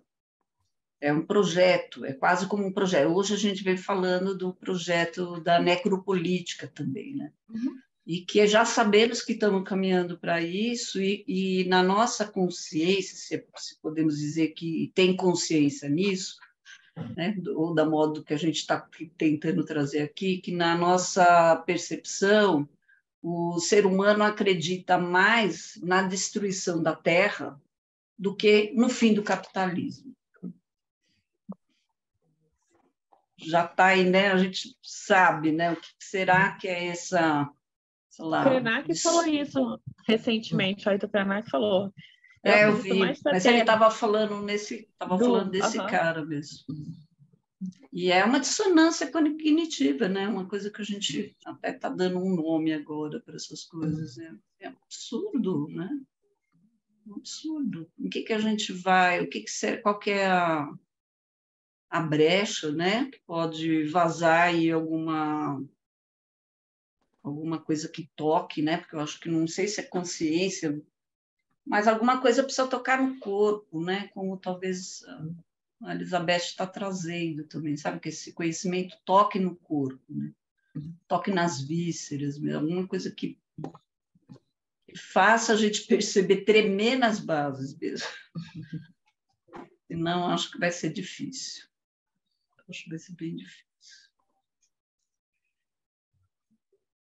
Cris?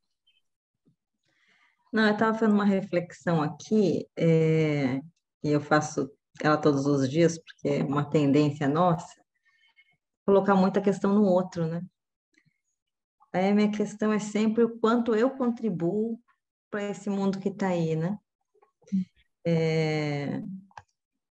E quantas vezes é preciso a gente sujar as mãos para fazer um mundo melhor. Ser limpinho é muito difícil, sabe? Se você quer mudar o mundo de verdade. Se você quer mudar o mundo de verdade, você tem que estar na rua, você tem que estar no fervo, você tem que estar se colocando enquanto corpo nos lugares. Porque sem isso a gente não vai conseguir mudar nada, sabe? Sem uma mudança radical nos modos de vida, não consigo ver muita saída para a gente não, sabe? É difícil, né? Para todos nós, assim, para até pensar, né? A Thelma estava falando, pensar em outros modos de vida, né? Mas, enfim, eu pelo menos tento ter uma vivência bem coletiva. Tem uma vez que foi engraçado que eu precisava mandar uma foto para algum currículo, para alguma coisa, eu não tinha nenhuma foto sozinha, era sempre de bonde, assim. Então, a gente precisa estar nos lugares, na política, precisa estar na disputa, precisa estar na correria, precisa estar eu sou gaúcha, mas eu moro no Rio de Janeiro, e eu morro de vergonha de mim, assim, porque eu vou muito pouco na periferia, né? Que a gente trabalha agora praticamente, né? Dessa tela aqui, meu consultório ainda na Zona Sul, centro, por ali e tal, e como eu preciso fazer esse movimento, né, para estar nos lugares, para estar na comunidade. E como às vezes também tem comunidade aqui do lado da minha casa, e como é difícil, às vezes, né, juntar algum vizinho ou outro, às vezes a gente consegue, na época eleitoral a gente consegue juntar os professores e tal, que são mais organizados, ou com alguém, né, que tenha, porque também você não pode invadir o território, né, chegar tipo, oi pessoal, tudo bem? Estou aqui para ajudar, tipo, ajudar? Quem diz que a gente precisa ser ajudado, né? Então também não pode chegar como empáfia, enfim. Então é muito pensar no que a gente está fazendo, assim, né? Enquanto a gente achar que os políticos são outros, eles pode continuar lá com os privilégios deles e mantendo a máquina para eles, né? Então, quanto mais participação política a gente tiver, né?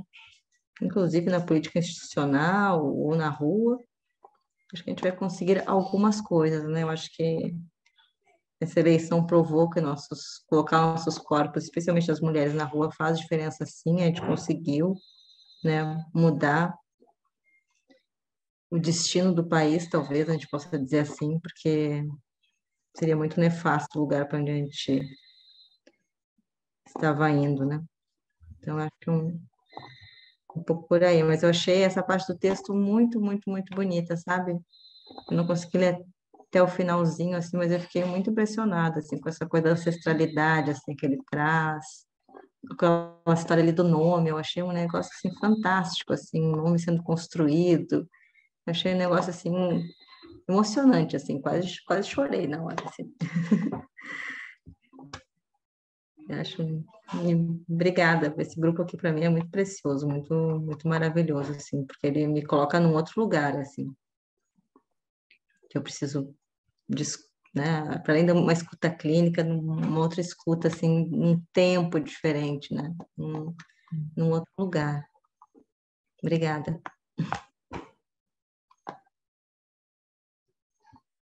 Eu posso só falar uma coisa? Assim, essa ideia da política, né? Eu acho que eu sou professora de história, né? Atuo na escola pública há muitos anos e eu me coloquei nessa situação de que eu ia fazer a minha parte ali, né? Porque, não sei porquê, mas eu acho a política muito perigosa, muito violenta. Só que eu acho que essa última eleição também colocou a gente num outro lugar, sabe? De botar os corpos, como você falou mesmo, sabe? Não tem um outro jeito, né? Botar a fala, botar os corpos, questionar para onde foi esse dinheiro, para onde foi isso, por que não foi feito assim, né? Por que foi desviado dessa forma? Porque as pessoas precisam começar também a ser encurraladas, colocadas na parede, né? Por que o material usado é esse? Por que não foi aquele? Porque esse tem durabilidade de 150 anos, esse aqui tem de 30, né? Por exemplo, eu estou num espaço escolar que tem umas pessoas lá, né, de uma empresa que faz obra. Aí, por um motivo, eu precisei ir ao banheiro essa semana, eu falei, eu vou no banheiro das meninas. Mas não tinha, só tem de 3, 4 vasos sanitários, só tinha um funcionando. Eu falei, mas o que esses homens estão fazendo aqui dentro? Que toda vez eles estão aqui há 3, 4, 5 meses, 6, 7, 8. E isso tá assim. Aí as meninas, professora, não adianta. Aí eu fiquei pensando também nas mães, né?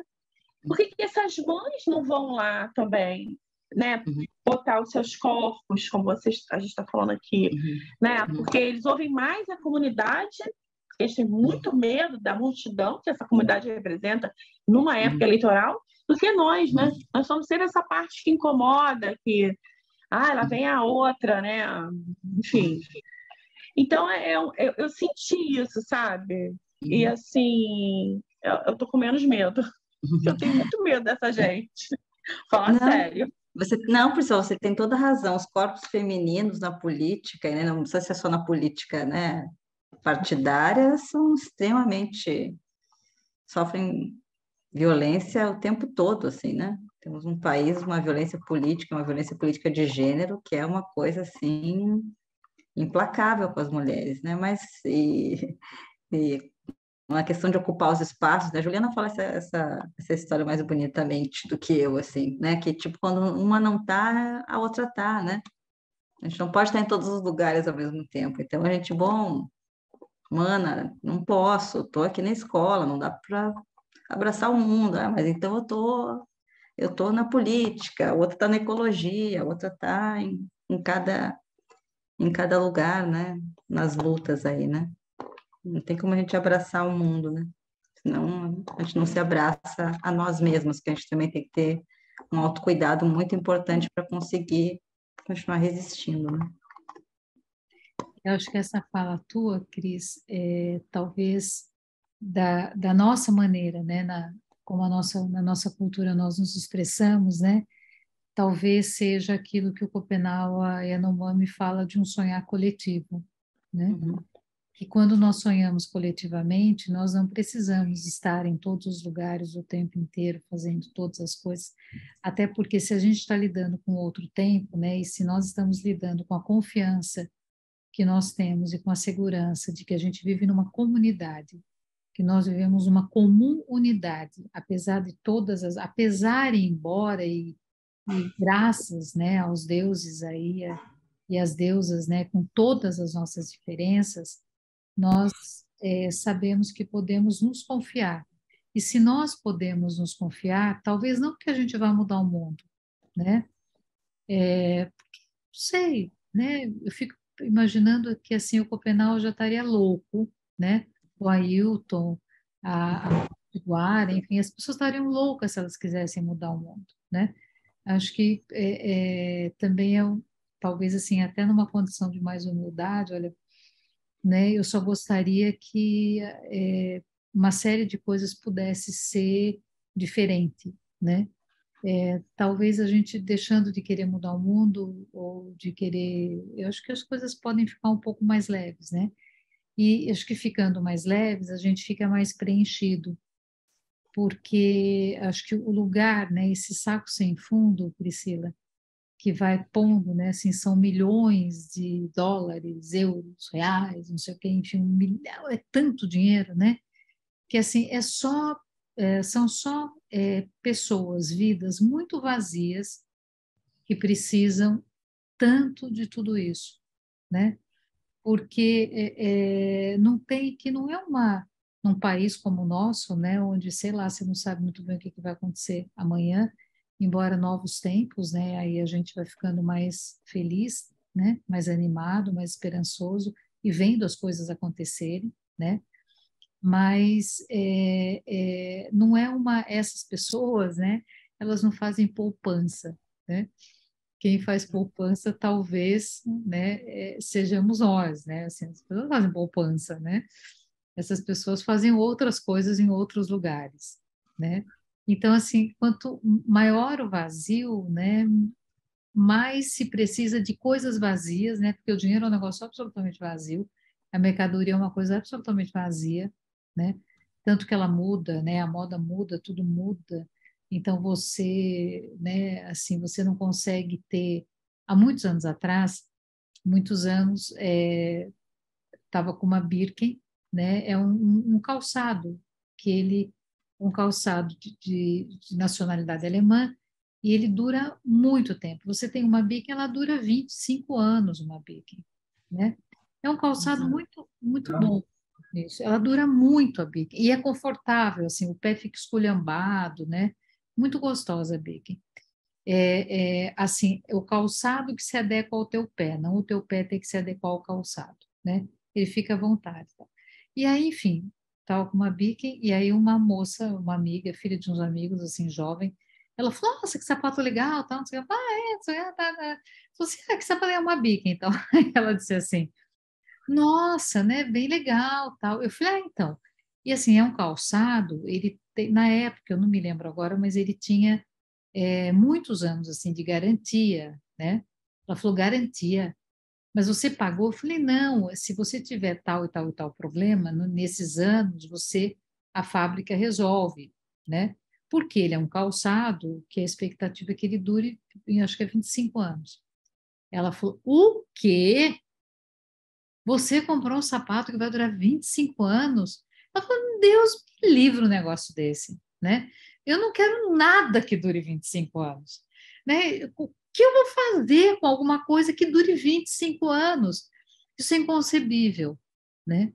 Então, a ideia é uma ideia, né, de que do descartável, e já é uma história antiga essa, não é nem agora recente, né? É a ideia do descartável.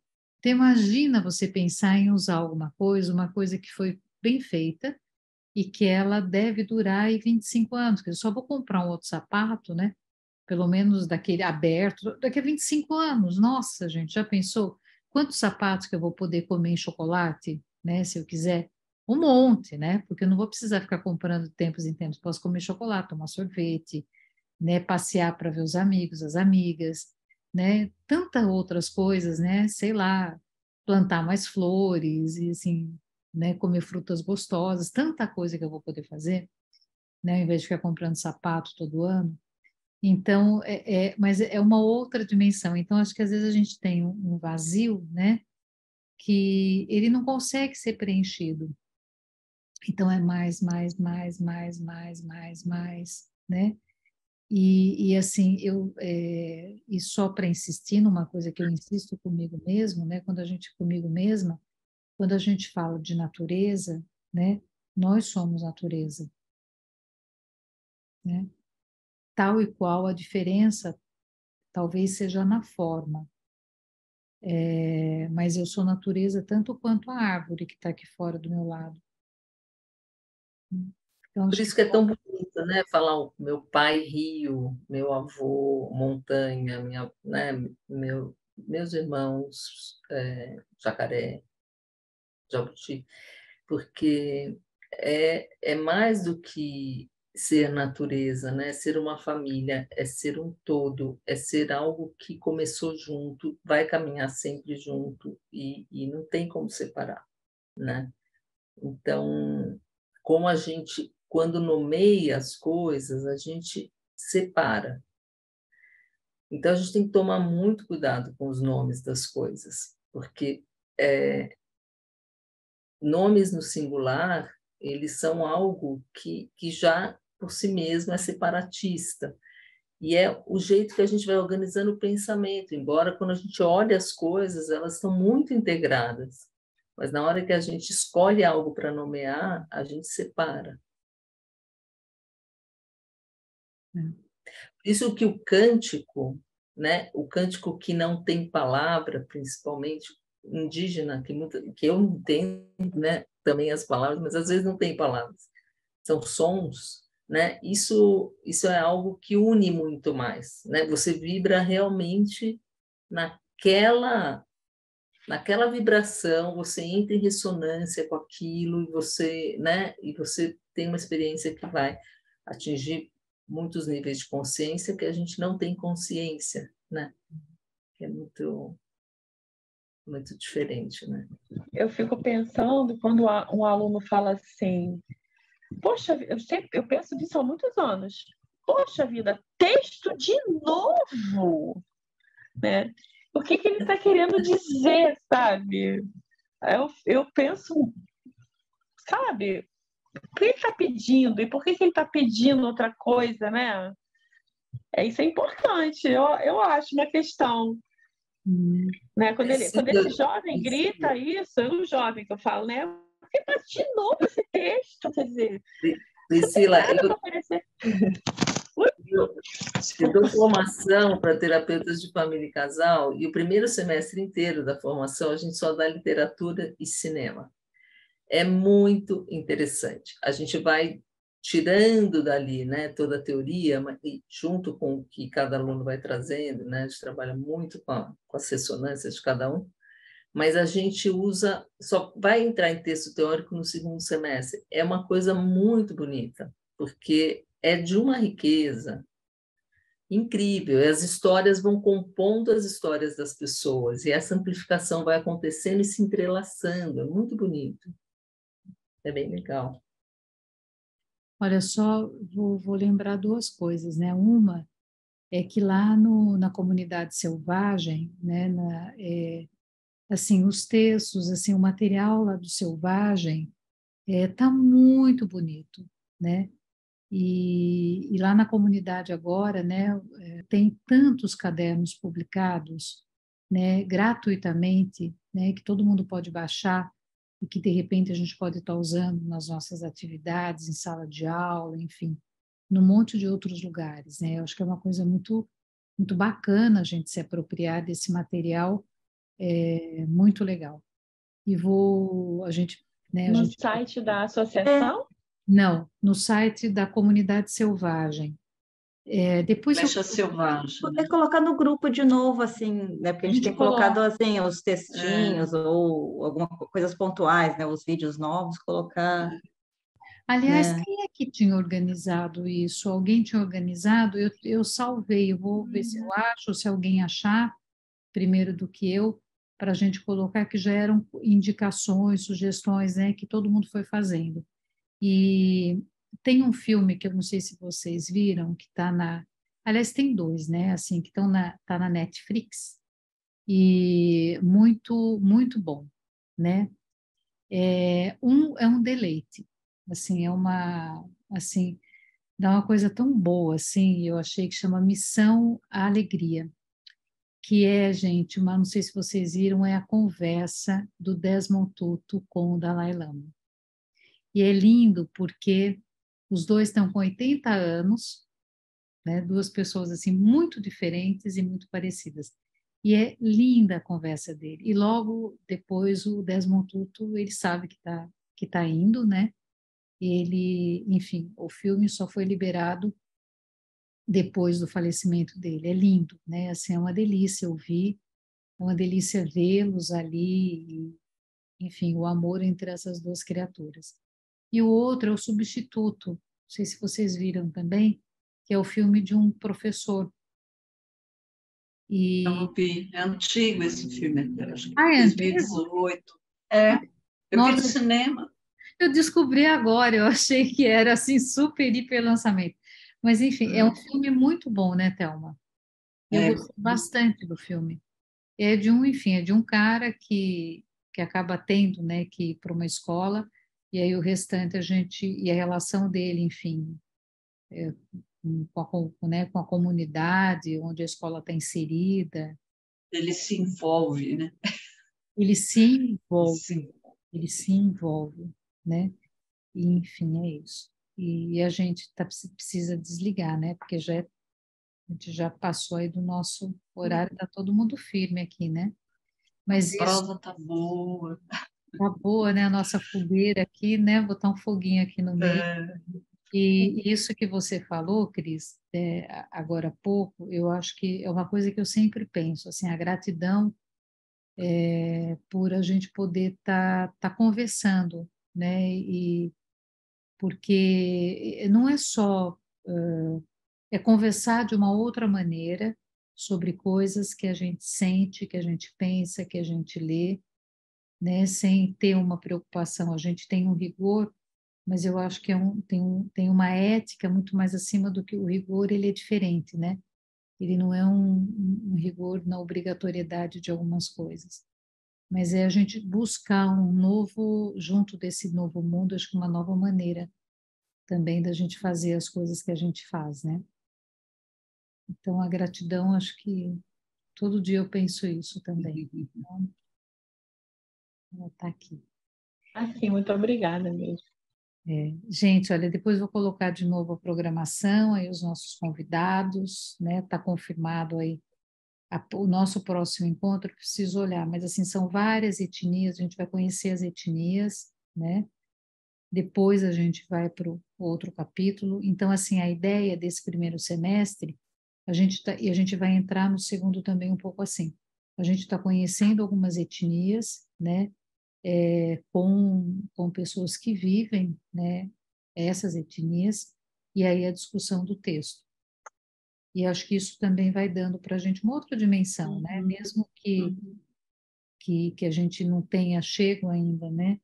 Propriamente com o Yanomami, mas acho que a gente vai tendo uma ideia, né? Do que esse país tem de bonito aí para nos oferecer, né?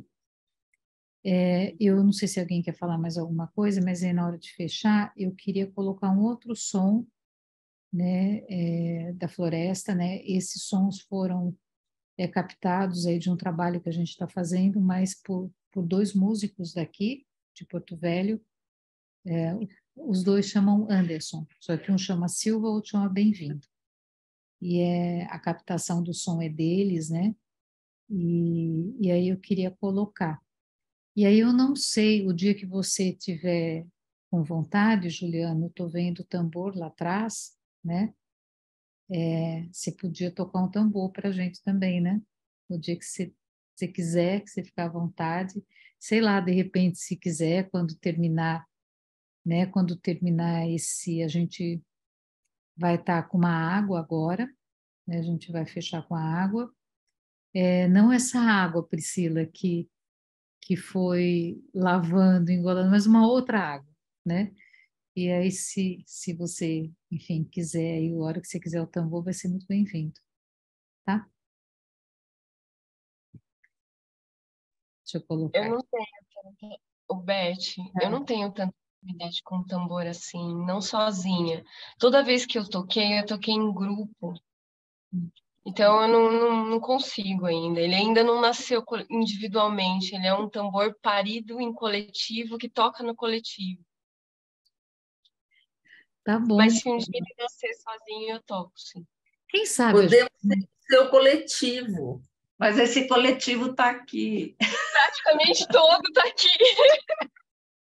Tem Ué, eu, então tem a Bárbara, a gente Gisela. podia combinar desse coletivo. Tem tambor aqui, ó. Essas todas aqui estão com tambor, que não está na vista. Olha, vocês podiam então presentear a gente, né? Quem sabe, né? Pensar alguma coisa, né? Para essa coisa que ficou meio pendurada aí com o Sérgio também, né? Com o Sérgio Terena, né? Enfim, vamos ver então. Então vou lá colocar aqui para a gente a nossa água, tá? Um pouquinho.